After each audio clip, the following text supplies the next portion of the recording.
Hi guys, it's Mike here from KES Bushcraft Down Under. Today I'm going to look at round 3 of making a locking bracket for the Yeti Roadie 24. I love this little tool, it is absolutely brilliant. It's just that perfect size. On the work site, makes a great seat, travel, all of the above, but no way of securing it.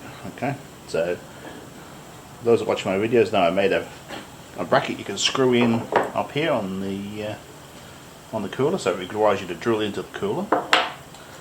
I made these, which you require 2 of them to lock it to the tie down point. That you lose the tie down point, of course, and they have to be made in pairs because the angle's too tight here, so it's a good option.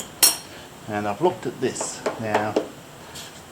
I haven't looked inside yet, but there's a fair gap, more so on one side than the other, about making something to slip in behind this. So this is a 5mm Allen key. So I'm going to take this apart and have a look inside and see what we've got, and see if I can come up with something that will still allow this to work as it should and have some form of padlock point to the bottom. Well, that's the plan anyway.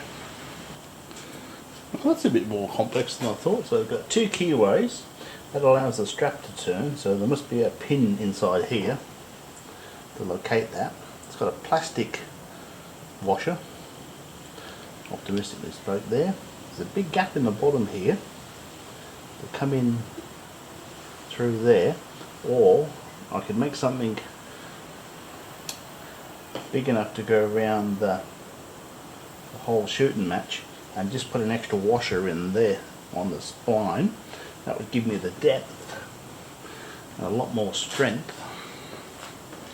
Okay guys, I just measured this. It's about 50mm to the inside collar, so that should be handy enough, because I'm sure I've got a 50mm hole saw. That would give me the inside hole. Then I just need to make a shape for it, so it should be a pretty straightforward job, hopefully. Okay guys, I've got the shadow. Got a bit of scrap steel out the back of an old cooker. I love the bird side junk, don't you? It's pretty thick stuff. I'll cut a piece out of here.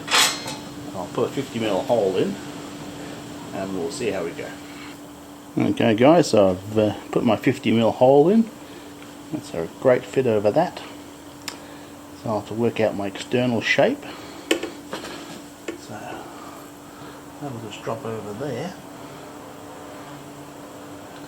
I just need to make it look something. This is galvanized sheet metal, it's pretty thick stuff, so it's going to have to require a washer. Otherwise that won't turn, I don't think. We'll try it anyway, and we'll go from there. Okay guys, bit of progress. So we've drilled our 50mm hole.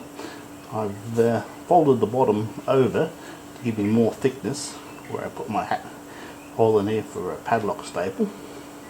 So even with it tight, it doesn't really need that washer. Surprise to me, it's pretty solid. So maybe a washer wouldn't hurt. So I'll trim these corners a little bit, I don't think too much, and a drop of paint. I think let's kick it out a fraction more, but I don't want it in the way of the tie down strap, so only just enough on this. Okay guys, so we're getting there. So I've put in a 10mm hole. I've got room on my double to go out to 12. I was thinking about making this completely round, but I think I just might leave it like that. I may just kick it out a little bit more. So I don't want to get in the way of it being tied down. I just want enough room to get a padlock through that. So that's a lot of strength in that. So I might have a look for a little washer just to push it out that fraction, but I probably don't need it. Okay guys, with the washer in, that's tight, that's got plenty of slop, but this is wobbling around, it'll drive me nuts. Okay guys, I took the washer out, nice and tight.